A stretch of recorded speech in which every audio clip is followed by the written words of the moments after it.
Give me a camera to flirt with, an Oscar, I deserve it. The lights, the fame, the press, this game I play it every day. And hello everyone, it is Peter Sam the Narrow Gauge Engine here, and do you know what I think about? Now that All Engines Go has been cancelled, what would happen if Mattel rebooted the show to be more like the format that I'm assuming we all like best, that being the classic or Brenner style that doesn't treat the kids like they're stupid? And along with that comes the idea for this video, that being rewrites for characters that I think improve their overall character. I'd just like to state that before we delve into this, that this is all opinion, and it's only my opinion. If you disagree, that's 100% fine, and if you do agree, then we'll be best friends forever, or something, I don't fucking know. All of this is coming straight from my own head, and I'm not trying to steal headcanons with any of this, so if you've done something similar with one of these characters, either it was a good idea and I internalised it unknowingly, or it's pure coincidence. Either way, there's no better place to start than with having his funnel knocked off and replaced with a new one. I'd imagine that Peter Sam would desire more enhancements as his age begins to show, leading him to essentially sabotage himself in order to get them, faking breakdowns, maybe even going so far as to crash on purpose out of the perpetual fear that his old parts simply aren't good enough for him.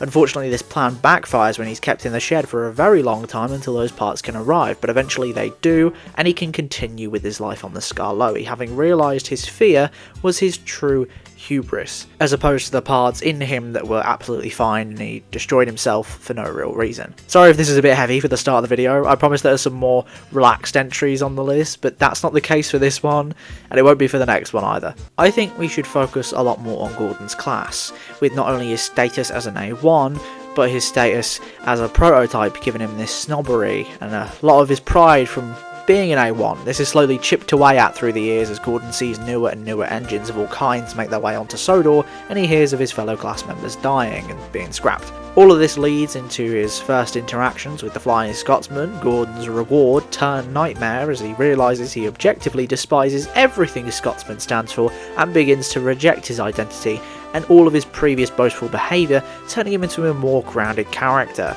Elements of this are in the show, but Gordon's snobbish personality definitely seems to come a lot more from the work he does and the job he holds, rather than the legacy that he began, which is more present in the Railway series. Also, Gordon and Scotsman don't hate each other in the books or the show, and I feel like that's crucial for Gordon to truly complete his arc.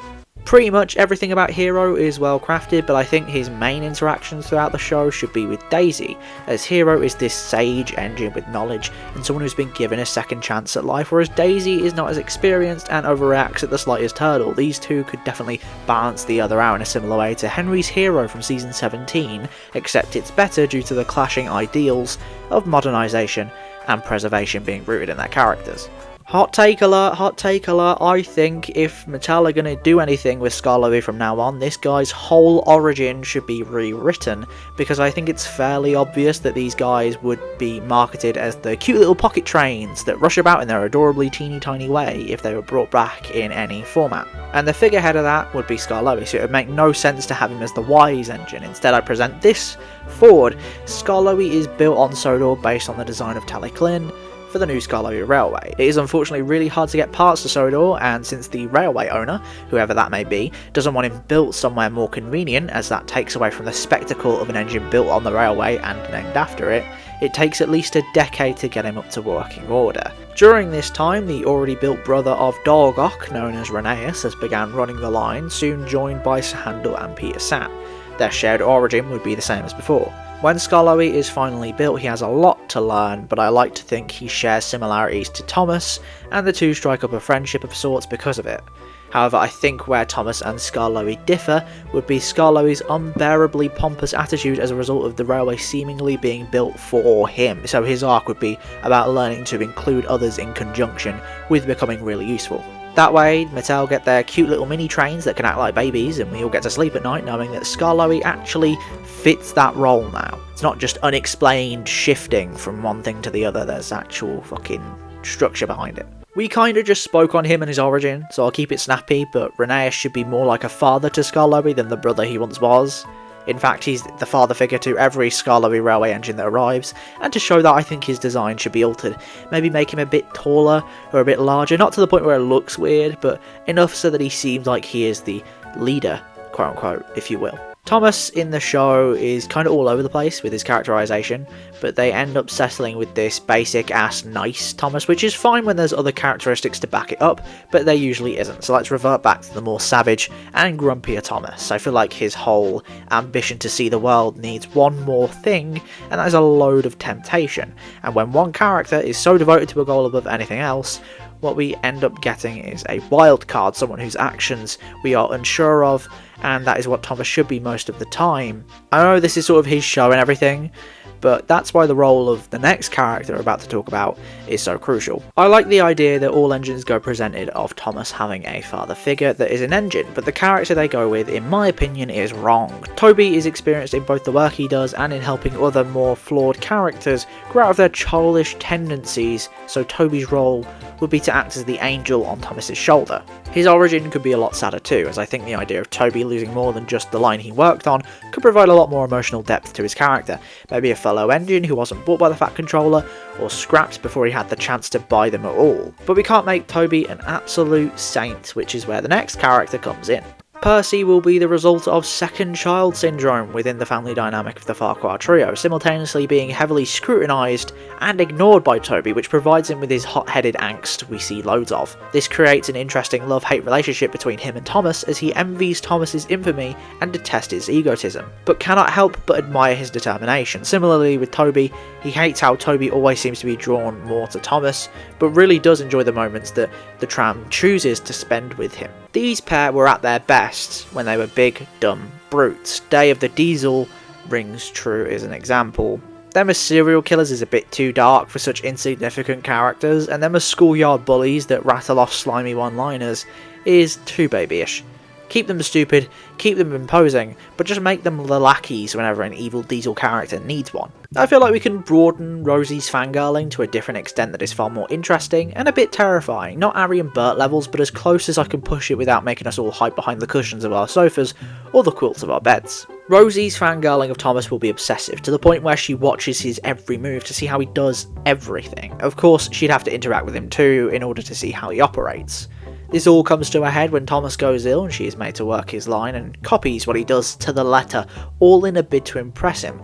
This obviously fails, so she attempts to take over Thomas's position on the branch by taking his trains early when he recovers, in order to get that praise that she so desperately desires. In the end, she ends up having redemption though, facing her actions and being sent to a different line on the island in order to redeem herself and prove that she is in fact really useful. Whereas Thomas will be an engine who does bad things for his own gain, Diesel will be an engine who does bad things for the gain of others, most notably in order to get the Diesel Works up and running again. Just get rid of Diesel 10 for that specific plot line of we need a new Diesel Works. He is surplus to it apart from looking real cool. He's integral to the other part, and I'll touch on that soon, but as far as the Diesel Works, let Diesel sort of take the reins on sort of like trying to get it rebuilt. Speaking of Diesel, let's get back to talking about him again. I love that sympathetic Diesel we see in Springtime for Diesel, and I'd love to see that honed in on, while still having him do bad deeds like theft and minor assault.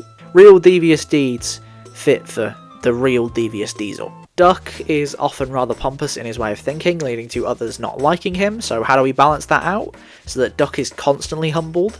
Easy, have every engine who doesn't work on the Little Western have no idea who he is as a recurring gag. Not only would it be funny for him to try and insert himself and his snooty intellect into a conversation only to be shot down by the other engines, forgetting him completely, but it's also a reference to how there were hundreds of Duck's bases everywhere during that time. It's like he's sort of like moulded into a piece of furniture that no one really takes note of.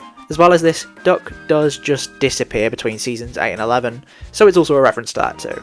Also, I don't like Duck all that much, so, you know, there's that. James is often represented as a vain narcissist, and sometimes the writers will go all out to make an unlikable dickhead. So how do we combat this and make one of the most fleshed out protagonists of this ensemble cast more likeable? Easy, we give him the most wholesome dynamic in the show, which leads me to my next character. Both James and Emily suffer from being the two most unlikable members of the main cast, and whilst James's unlikability grows with each new season, Emily's is more rocky. She starts off nice but becomes too assertive and then turns into a cardboard cutout by the time that Brenner gets his hands on her. Emily should be nice and assertive, like what season 7 did. As well as this, there's that aforementioned wholesome dynamic with James, which should get lots of screen time. I imagine their dynamic stems from Emily recognising that James's vanity comes from a place of insecurity, and she tries to help that. Also, just stop her from interacting with Thomas by any means necessary, that always ends in fire. No, the answer here is not to let him burn in the pits of hell like the show did, but instead to rework his arc a little bit and include him more in general. Let's say Billy's new arc is to learn to stop blaming others for his misdeeds and admit to his own shortcomings. And the way we get the most screen time out of this is to just constantly push that temptation in his field of view. Set him up in situations where there's an accident that was his fault, but one where another party could take the blame, and watch the plot unfold from there.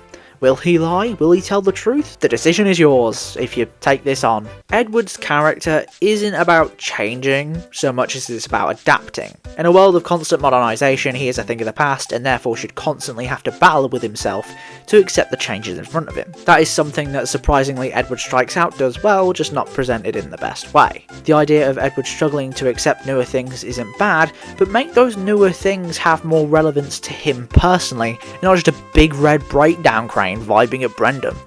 Maybe use Boko instead, and have him be something that causes Edward some frustration and self-doubt. And please, for the love of God, don't include Gordon or any other engine really reacting negatively to this, because then it looks like Edward's just playing second fiddle, and for a character so outspoken and so shunned by the big engines, we really do not need him sucking up. Make this arc unique to him. This one's easy, keep the whole mid-Sodor thing the same, as well as the entire Duke the Lost Engine quadrilogy, but just actually do something with him following Sleeping Beauty, have him be more involved in the various plots, and maybe even give him a dynamic with the only other old Scarlowy engine in this turn of events, Rheneas. I imagine something similar to Statler and Waldorf from the Muppets is going on between those two. Another easy one, scrap the whole Rusty to the rescue plot, as good as that episode was, and do what the Railway series did.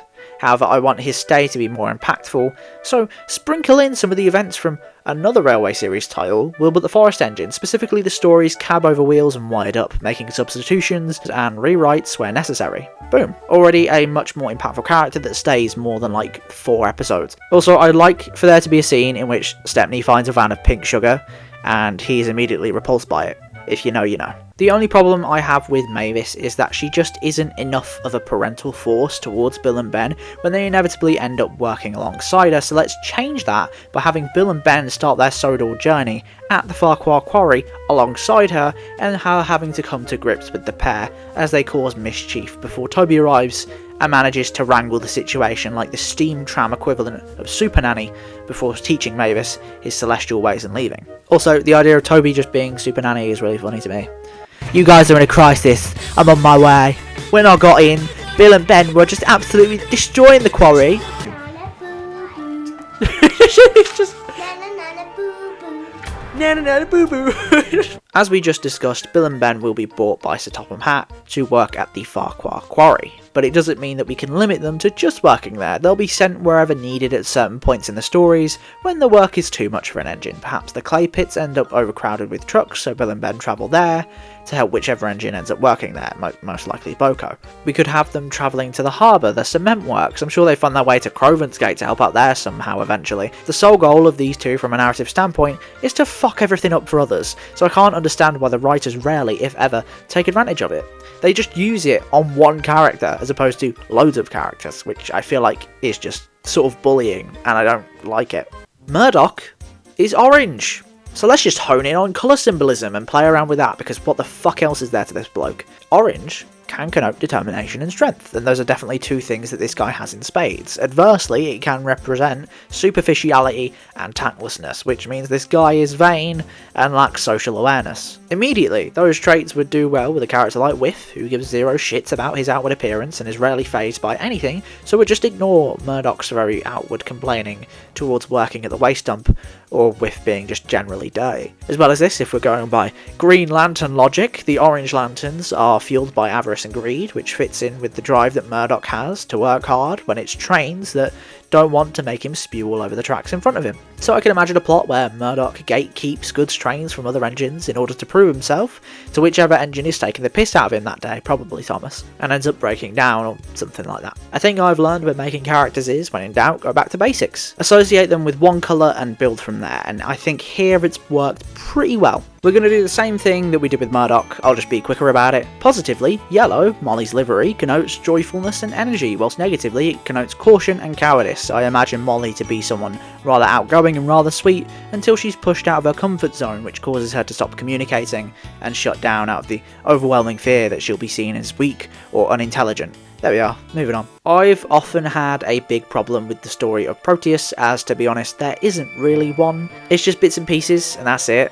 He possesses a supposed magical lamp, he has his own statue, and some say he resembles the engine that fell off the old iron bridge in Duncan Gets Spooked, but this was well before he was established and hasn't been confirmed, so even that is mere speculation. So with no real backstory, let's make one for this reimagining. Proteus worked on the narrow gauge tracks even before Duke or Aeneas, thus giving no main character the ability to confirm his existence, and upholding the general mystery. He worked on the railway with one other engine, the one we know as Luke. This Luke, however, was a show-off, and this was what ended up killing Proteus in the end. Whilst at the wharf, Proteus teased Luke about his size and his lack of strength, causing Luke to pull a long line of trucks out of the grounds, which travels up a gradient. They snap, roll back, smash into Proteus, and send him flying off a pier rail into the sea. So you may be able to see the Blue Mountain Mystery influence there, and I did that for a few reasons. Firstly, I believe that film is trying to retcon Proteus with the whole mystery yellow engine thing, which was Proteus's whole identity in the hit era. Secondly, the name Proteus has strong mythological ties to the ocean, so I tried to give him an ending that sort of fits that name. That probably also means that yes, Proteus is most likely meant to be the ghost engine from Duncan Gets Spooked, with the whole falling into the swamp thing. Whereas Devious Diesel is more of a passive leader within the confines of this story we've constructed so far, Diesel 10 will arrive and immediately outshine him with his silver tongue and master persuasion, and he'll convince almost all of the Diesels to join him in an invasion upon Sodor, the one British railway that hasn't been scrapped of all its steamies. Should be pretty easy for Diesel 10 to convince them to, as not only is he a master of manipulation, but this conflict should definitely resemble that of Calling All Engines, where both parties are in the wrong in one way or another, meaning the steamies have a tendency to treat the Diesels poorly. This all ends ironically enough with Diesel going out of his way to side with the steam engines and his persuasion outmatching Diesel 10's and convincing the other Diesels to stop siding with him. How does Diesel pull it off and get everything to go back to the way it was? Well, Lady, as she was in Tatma, was a magical engine whose existence is sparked by the well-being of the Magic Railroad itself. In Calling All Engines, she was a figment of Thomas's dream, who gave the resolution to our number one. In this timeline, she also holds the key to the resolution of this whole steamy diesel thing, in the real reason behind Diesel 10's scheming, and that is greed and status. She knows of Diesel 10's history as she was present for it, having been in a scrapyard that he worked in, and having found out via listening in that he and his siblings are in an everlasting competition of scrap. They look out to murder as much as possible, as it is a kind of sport. Obviously this will be put in not so much like harsh terms to not scar the kids. Lady was cast for scrap in Diesel 10's scrapyard, but managed to escape thanks to her ever-gracious Burnett Stone. Diesel 10 vows to find Lady and destroy her, not because of her magical properties this time, but because she was the only engine to ever get away. Luckily, he never gets the chance in this cat and mouse aspect to the plot, as she makes it to Sodor but gets lost, is found by Diesel, and then they reveal how much of a murdering psychopath Diesel 10 is, and all the Diesels are like, who the fuck did we ally ourselves with, before shunning him. My fascination with Lady always stemmed from her seeming like she has omnipotence, whereas here, she still kind of has that, but it comes from what she knows rather than what she is. Instead of Diesel 10 having two lackeys who are essentially pranksters, I want this forgotten character of the books to replace them and be a much different character. He wouldn't arrive with Diesel 10 and be present beforehand, but have these very anti-Steam views that Diesel would always dismiss, once again displaying how Diesel's not actually so bad. When Diesel 10 arrives, however, Spamcam is the first to abandon Diesel and side with that silver tongue, which leads to the other Diesels following. Some are coerced, some are given false promises, some are reluctant. When the whole saga ends, Spamcam is also banished like Diesel 10. The thing that will separate Spamcam from the big scary claw Diesel, however, is just how aggressive and overzealous he can be, despite not having a big bear trap on his fucking roof. This will counter Diesel 10's more calculating and manipulative traits by having this attack dog, who is constantly shown to be straight up vile and an abhorrent personality. Why does he act like this? Well, sometimes in life, you don't need to find out, and the audience won't find out, as giving this piece of Diesel trash a sad backstory misses the point of why he's there in the first place, not to be liked by the audience, but to have the audience like to hate. I'm going to give the next few slots to NonRail Vehicles because I just realised I haven't touched on any of them yet. Elizabeth is kind of the crux of why I haven't thus far, and really it's that I don't think there's much improvement you can do to her. All I'd ask is that you include her, but like, actually include her. Give her snappy one-liners that make the audience chuckle and a few slapstick gags. Nothing over the top that gets her pissed off to the point where she blurts out a string of family-friendly curses, but also have that prior relationship with Topham explored. Make her feel like a part of the cast, no matter how insignificant she is to the grand scheme of things. In the few appearances we got of this vintage car, it seemed like the writers had this idea that she was a character of great misfortune, as she's always overheating and breaking down, so let's keep that.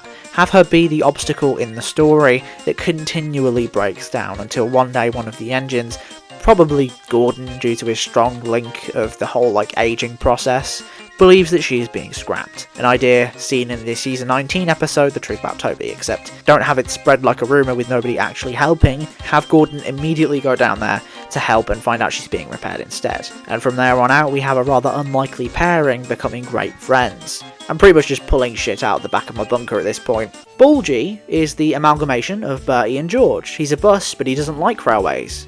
But then he turns good, but then he turns into an asshole again, but not so bad. I don't know.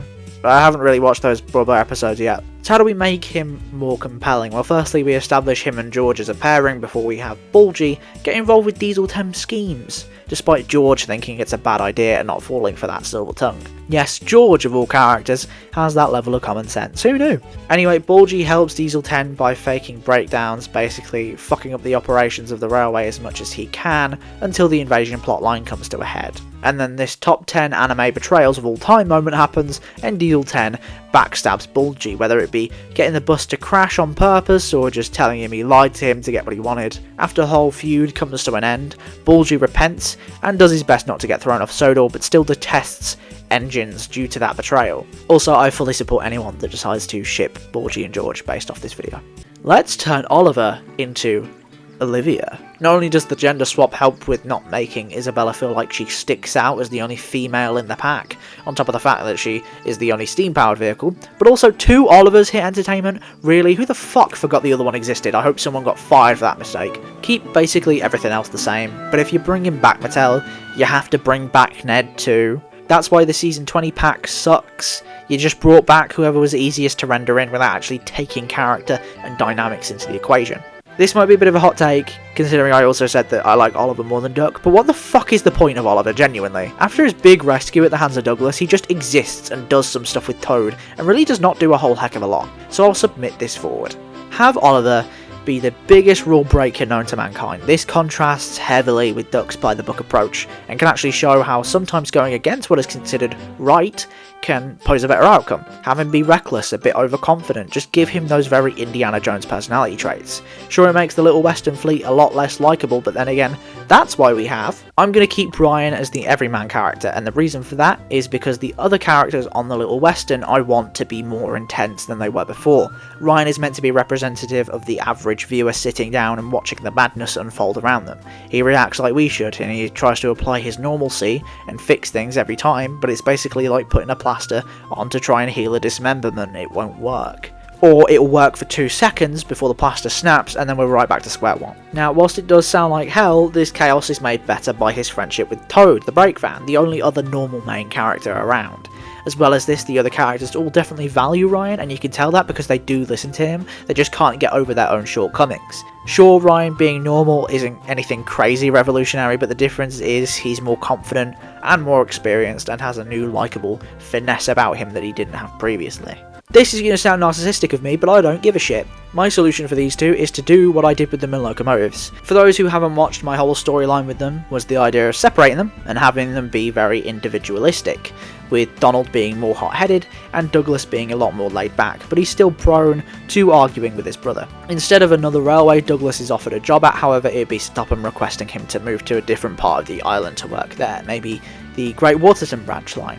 Anyway, shit plays out the same with Donald getting rather frustrated and falling out with his twin until the day he moves to that branch line for good, when they make up before he leaves. After that, Donald continues his involvement with the mayhem on the Little Western, and Douglas has some appearances here and there. I think they missed a trick with Neville's character. During a segment of the behind the scenes footage of Pierce Brosnan voicing Neville, someone says, "He's very much like Thomas, he's new to Sodor." I mean, I could pick out every single discrepancy there with those two phrases, but I'm just going to choose to take him in an entirely different direction. Neville is a steam engine, but he has physical attributes similar to the typical diesel engine. This makes him a half and half. Thomas and the new engine took this concept in a way of him being shunned by both parties, but I'd like to flip that on its head for this alternate universe hot take imaginary version of the canon. What if Neville was just badass? He arrives after all the steamy diesel Civil War stuff, and both steamies and diesels love him, and the few that don't learn to love him as his charm is infectious, and he's rather reliable too. He's like Hercules from Tugs in a way. And to match his charm, he'll probably need a face change, because that bug-eyed look just isn't really that appealing on a Thomas and Friends face mould. No offense to any bug-eyed people out there in the audience, I'm sure you will look absolutely fit. Shagadelic, baby, that's what we like to say around here, shagadelic. So we've been through 34 characters at this point, technically more if you're counting the twin engine characters as individuals, and Salty comes last. Why? Because he's fairly close to perfect. He's always well characterised and always has pretty good episodes when he's in the spotlight, so how do I improve upon this? It's not much of an improvement as an addition, but I do have an idea. Let's say that after Salty's initial appearance, he isn't sent to work at the docks, but the harbour instead. Now we know that eventually the harbour is phased out of the show in place of the docks, so let's say that this is due to the docks being more convenient for ships to get to, and it makes it more difficult for the harbour to stay open. Over time it gets more and more barren until it closes in spite of Salty's best efforts. Salty becomes miserable from this, as the Topham Hatt notes this and sends him to work somewhere in which there has been a vacancy recently, in which would be right at home for his optimistic and lively personality. No, not the docks. The Little Western. That line is coastal and perfect for Salty to work on, especially with the Arsborough Harbour at the end of it. Now you may be wondering, who works at the docks if Salty isn't there? Well, now that's a story for next time, if you'd like to see it. But until then, thank you all so much for watching this video. It was a blast to brainstorm all of this up, and if you want a part 2, please like, subscribe, let me know in the comments below. Also, tell me some characters I missed and what I should do with them, as well as your personal thoughts on some of the decisions I made with some of the characters. Until next time, I've been Peter Sam, you've been you, and I just realised I never did a Henry section, did I? I didn't talk about Henry, fuck, well, shit, bollocks.